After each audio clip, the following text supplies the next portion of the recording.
Europe 1 matin. Lionel Gaugelot. Europe 1, 7h41. Votre invitée, Lionel, ce matin, Sophie Dojorias, secrétaire générale adjointe de la Conférence des évêques de France. Bonjour Sophie Dojorias. Bonjour. Merci d'être en ligne depuis Lisbonne ce matin, c'est bien ça. On souhaitait avoir votre témoignage sur l'ambiance qui règne dans cette magnifique capitale portugaise à l'heure du coup d'envoi des Journées mondiales de la jeunesse. J'imagine que vous ressentez déjà une vraie effervescence, Sophie Dojorias. Effectivement, ça fait un moment déjà que nous, au sein de la conférence, on sent cette effervescence puisqu'il y a tout un staff qui est actuellement présent à Lisbonne depuis le 20 juillet. Ah oui. Voilà, et là ça monte en puissance effectivement puisque là dans quelques heures, on ouvre le temps des Français, qui est un temps absolument inédit au JMJ pour les Français. Ça va nous permettre en fait sur cette journée d'ouverture de rassembler entre 35 et 40 000 jeunes Français qui arrivent là, mais certains ont encore fait la route cette nuit, qui arrivent sur Lisbonne. Voilà, pour les mettre dans le bain. Alors ils sont déjà dans le bain, mais là vraiment, ils vont se voir tous ensemble, tous les Français ensemble, avant de pouvoir vivre des moments très importants ensemble. Et puis là, avec l'Église universelle, avec des jeunes du monde entier. En quoi ça va consister rapidement ce rassemblement ce matin pour donc 40 000 jeunes Français ? Alors c'est un temps en fait de témoignages, il y a un show, il y a une douzaine de témoins effectivement, et puis également un temps un peu liturgique, un peu de la louange, voilà, et c'est donc vraiment un moment de joie pour eux. Question, Sophie Dojorias, d'où viennent tous ces jeunes ? Il y a des croyants, mais est-ce qu'il y a aussi, je ne sais pas moi, des non-croyants ou des jeunes qui s'interrogent ou qui veulent simplement venir vivre cette expérience à Lisbonne ? Tout à fait, voilà. Il y a vraiment de tout.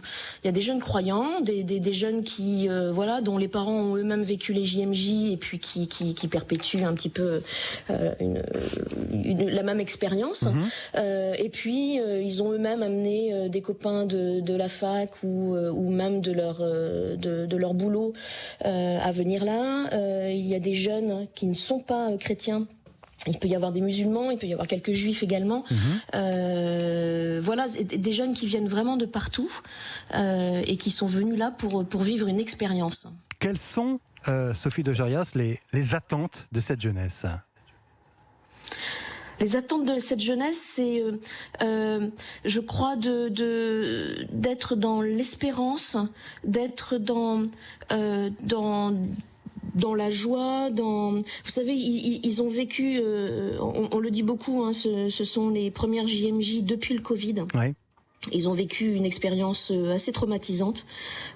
Pour certains, ça a été très compliqué. Et ils sont dans cette dynamique en fait de vie, hein, de vie, et puis de vie ensemble, de partage ensemble. Voilà, qui pour nous adultes, hein, c'est véritablement un souffle d'espérance et un besoin de communion, peut-être pas forcément au sens religieux du terme. Oui, de communion, d'union, de fraternité, de vie ensemble en fait. Le temps fort sera évidemment l'arrivée du pape François demain, avec un programme particulièrement chargé pour le Saint-Père, dont on connaît les graves problèmes de santé. Est-ce que ça ne risque pas d'être un petit peu, comment dirais-je, un bémol finalement pour ces journées mondiales de la jeunesse, compte tenu encore une fois du fait que le pape François est affaibli physiquement ? Un bémol, je pense pas, non. Effectivement, voilà, c'est un homme de 86 ans avec des problèmes de santé, et c'est ce qui est beau justement, je trouve, comme témoignage vis-à-vis de toute cette jeunesse, hein, c'est de se dire, de voir ce vieil homme-là seul face à 1 million et probablement plus pour la messe de clôture de jeunes. Non, au contraire, c'est le point d'orgue en fait. Et voilà, et il porte comme chacun de nous peut porter des problèmes, des soucis quels qu'ils soient. Lui aussi les porte. Les jeunes qui sont en face de lui aussi n'ont pas tous des vies très faciles. Quelles seront les grandes lignes ? Quelles seront les grandes lignes de son message ? On évoque la question du réchauffement climatique, notamment. Un sujet porteur, si je puis dire, auprès de la jeunesse. C'est une génération effectivement qui est très ouverte en fait à cette problématique.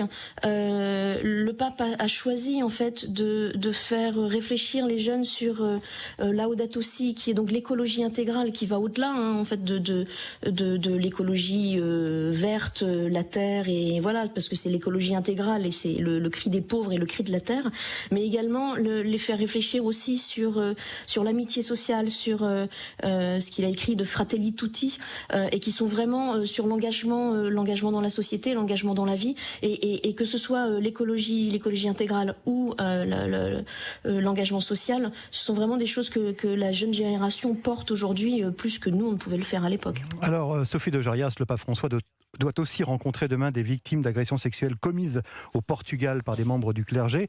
Il y a eu un rapport accablant qui a été publié dans ce pays il y a quelques mois. C'est un des sujets sur lesquels la jeunesse catholique se montre également particulièrement sensible. Alors oui, puisque c'est un vrai sujet, mais que ce soit les jeunes ou les moins jeunes, c'est un sujet que les uns et les autres on doit porter dans l'Église, c'est sûr. Et donc, il y a une attente de ce point de vue-là de la part de... Je ne saurais pas vous dire s'il y a une attente de leur part. Ce qu'ils veulent, en tout cas, c'est que... mais ce que l'on veut tous, c'est que voilà, qu'on soit tous exemplaires et que ces histoires d'abus, en fait, ne puissent plus avoir lieu. Pardon. Un dernier mot, Sophie de Jorias. Je disais, vous êtes dans cette magnifique capitale portugaise, Lisbonne. J'imagine que l'accueil est à la hauteur de ce que l'on sait du peuple portugais.